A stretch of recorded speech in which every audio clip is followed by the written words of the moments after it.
वालेकुम। आज का हमारा टॉपिक है रिवर्सिबल सेल इंजरी। सबसे पहले हम देखते हैं सेल इंजरी किस वजह से होती है। कोई स्ट्रेस आया है सेल के ऊपर, इसकी वजह से क्या हो गई है, सेल इंजरी हो गई है।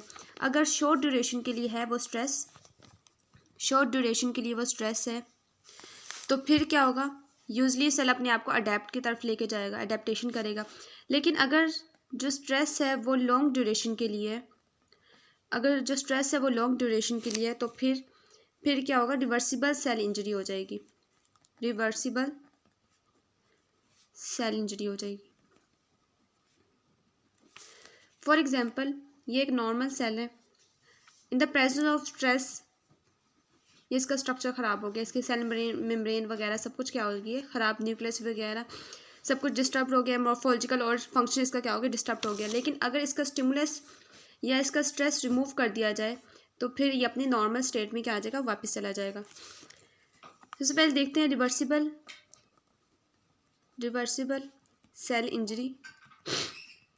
इंजरी की वो स्टेज है जिसमें क्या होता है, मॉर्फोलॉजिकल और फंक्शनल चेंजेस आती हैं, रिवर्स हो जाती हैं। मॉर्फोलॉजिकल फंक्शनल चेंजेस क्या हो जाएंगे, रिवर्स होकर नॉर्मल सेल की तरफ चली जाएंगी। सेल अपने आप को क्या कर देगा, रिवर्ट कर लेगा। अब हम इसकी पैथोजेनेसिस देखते हैं। इसकी पैथोजेनेसिस क्या हो सकती है, pathogenesis of reversible cell injury. For example, ये हमारे पास एक सेल है, सेल में क्या है, ये माइटोकॉन्ड्रिया। माइटोकॉन्ड्रिया क्या होता है, पावर हाउस ऑफ सेल होता है। ये इसका क्या काम होता है कि ऑक्सीडेटिव फॉस्फोराइलेशन से क्या बनाता है, एटीपी बनाता है। अब स्ट्रेस की तरफ चलते हैं। कोई सेल इंजरी हो गई है स्ट्रेस की वजह से, कोई भी सेल इंजरी हो गई है, रिवर्सिबल सेल इंजरी हो गई है, वो किस वजह से हुई है, हाइपोक्सिया की वजह से हो गई है। हाइपोक्सिया की वजह से हो गई, हाइपोक्सिया होता है तो फिर क्या होती है, इस्कीमिया हो जाएगा, इस्कीमिया हो जाएगा। जब इस्कीमिया होगा, ब्लड फ्लो में क्या हो जाए, ब्लड फ्लो कम हो जाएगी तो ऑक्सीजन नहीं मिलेगी। जब ऑक्सीजन नहीं मिलेगी सेल को, ऑक्सीजन का जब लेवल कम हो जाएगा तो फिर क्या होगी, एटीपी नहीं बनेगी। एटीपी नहीं बनेगी तो एटीपी हमारे जो सारे काम होते हैं सेल के, जो फंक्शंस परफॉर्म करते हैं वो एटीपी परफॉर्म करते हैं। जब एटीपी नहीं बनेगी तो सेल के सारे फंक्शंस रुक जाएंगे। फॉर एग्जांपल, यहाँ पर एक सोडियम पोटाशियम पंप होता है सेल के ऊपर, सोडियम पोटाशियम पंप। ये अब क्या करता है, 3 सोडियम को बाहर मूव करवाता है और 2 पोटाशियम को अंदर मूव करवाएगा। तो जब एटीपी नहीं होगा तो फिर क्या होगा, ये सोडियम पोटाशियम पंप नहीं चलेगा, तो सोडियम क्या करेगा, अंदर की तरफ मूव करेगा। जब सोडियम का इन्फ्लक्स अंदर बहुत ज़्यादा हो जाएगा तब क्या होगा, सबसे पहले क्या हुआ है, सेल इंजरी हुई है, रिवर्सिबल सेल इंजरी हो गया, हाइपोक्सिया हो गया, इस्कीमिया हो गया, ऑक्सीजन का लेवल क्या होगा, कम हो जाएगा। ऑक्सीजन का लेवल कम हुआ तो फिर क्या, माइटोकॉन्ड्रिया एटीपी नहीं बनाएगा। जब एटीपी नहीं बनेगा तो फिर सोडियम पोटाशियम पंप नहीं बनेगा, सोडियम पोटाशियम पंप एक्टिवेट नहीं होगा, एटीपेज पंप वर्क नहीं करेगा, तो फिर क्या होगा, सोडियम का इन्फ्लक्स ज़्यादा हो जाएगा। जब सोडियम का इन्फ्लक्स ज़्यादा हो जाएगा सेल के अंदर, तो हमें पता है जब सोडियम ज़्यादा होगा तो फिर वाटर भी सेल के अंदर ज़्यादा हो जाएगा। जब वाटर ज़्यादा हो जाएगा तो फिर क्या होगा, स्वेलिंग, बहुत ज़्यादा स्वेलिंग हो जाएगी सेल के अंदर, सेल का साइज़ इंक्रीज़ हो जाएगा, क्या हो जाएगी, स्वेलिंग हो जाएगी। तो अगर हमने उसकी क्लिनिकल मैनिफेस्टेशंस देखें तो सबसे पहले क्या होगा,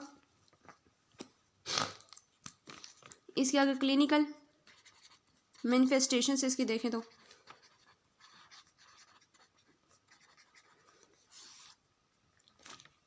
सबसे पहले क्या होगी, स्वेलिंग हो जाएगी, सेलुलर स्वेलिंग, वाटर के इन्फ्लक्स की वजह से, सोडियम के इन्फ्लक्स की वजह से सेलुलर स्वेलिंग हो जाएगी। अब माइटोकॉन्ड्रिया बिल्कुल वर्क नहीं कर रहा, ठीक है। अब सेलुलर स्वेलिंग हो गया और दूसरा चीज़ क्या ख़राब होगी, सबसे पहले सेल के अंदर एक तो माइटोकॉन्ड्रिया वर्क नहीं कर रहा प्रॉपर्टी तरीके से, दूसरा एंडोप्लाज्मिक रेटिकुलम नहीं काम करेगा। ये तो दोनों चीज़ें क्या होंगी, काम नहीं करेंगी। अब चलिए आगे देखते हैं। सेल के अंदर बहुत ज़्यादा वाटर चला गया है, सोडियम का इन्फ्लक्स ज़्यादा हो जाएगा तो फिर क्या होगा, टर्गर प्रेशर ज़्यादा हो जाएगा सेल के अंदर। एक टर्गर प्रेशर ज़्यादा हो गया, दूसरा क्या हो गया, हमारा साइज़ इंक्रीज़ हो गया, सेल का वेट इंक्रीज़ हो गया,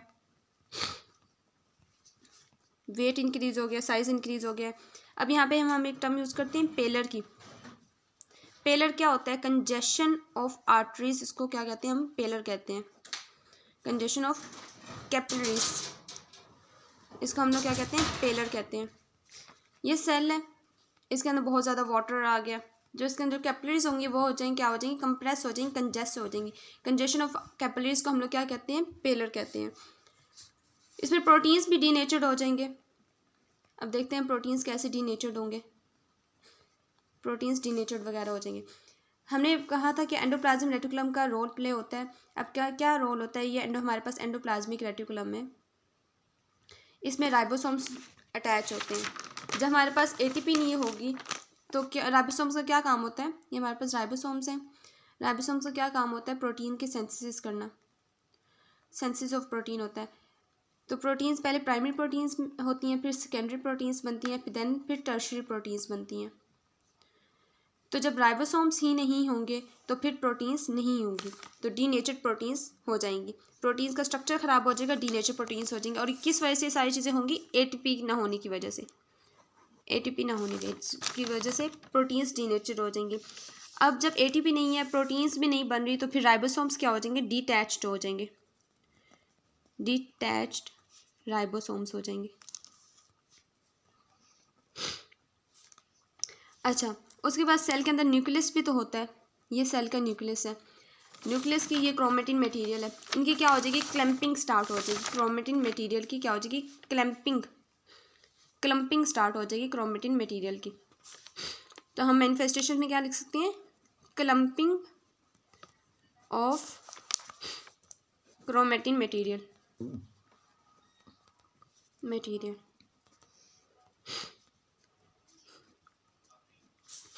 चलें एक दफ़ा मैनिफेस्टेशन दोबारा फिर हम लोग कर लेते हैं कि क्या होगा। सबसे पहले वाटर की इन्फ्लक्स, सोडियम के इन्फ्लक्स की वजह से क्या हो जाएगी, सेलुलर स्वेलिंग हो जाएगी। माइटोकॉन्ड्रिया को देखते हैं तो सेलुलर स्वेलिंग हो जाएगी कि माइटोकॉन्ड्रिया अपना काम रोल प्ले नहीं कर रहा, इस वजह से सेलुलर स्वेलिंग होगी है। उसके बाद फिर एंडोप्लाज्मिक रेटिकुलम को देखते हैं। एंडोप्लाज्मिक रेटिकुलम के साथ क्या होते हैं, राइबोसोम्स अटैच होते हैं। राइबोसोम्स एटीपी नहीं होगा तो राइबोसोम्स से अपने काम नहीं कर सकेंगे, तो प्रोटीन की सिंथेसिस नहीं होगी, प्रोटीन्स डीनेचर्ड हो जाएंगे।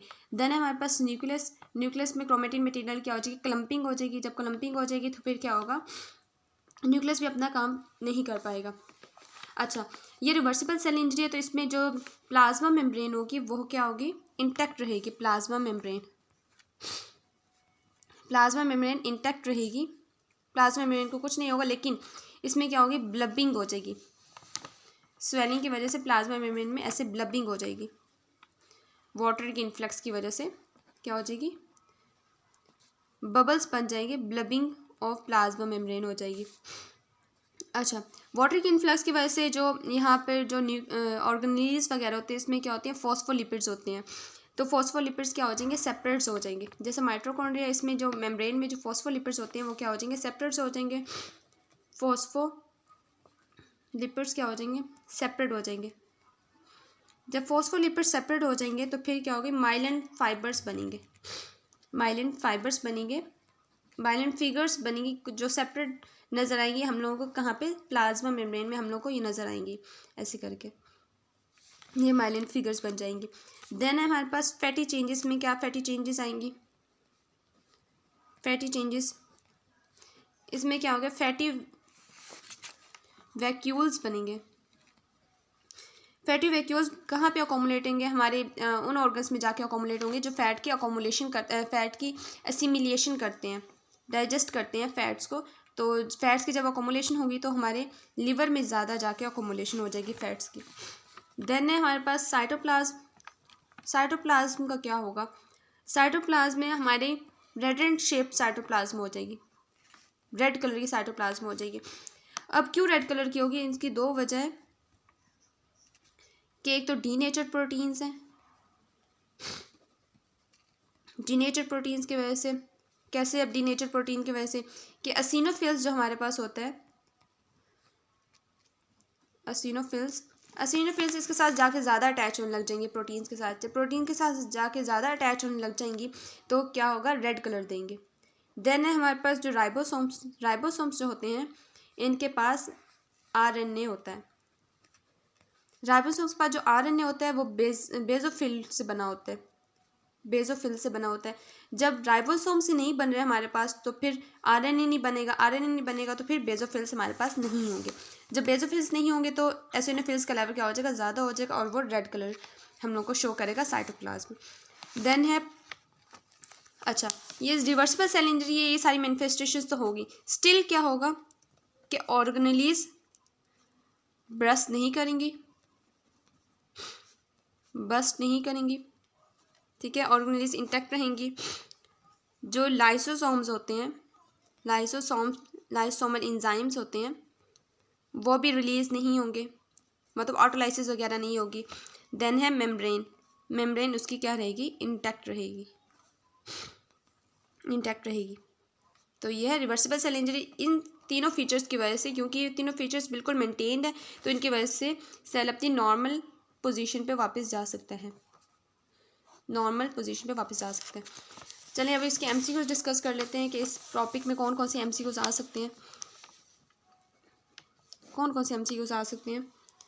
एक तो रिवर्सिबल सेल इंजरी में क्या होता है, न्यूक्लियर क्लम्पिंग होती है, और इसमें क्या होता है कि पेलर बन जाता है, कंजेस्शन ऑफ कैपिलरीज हो जाती हैं।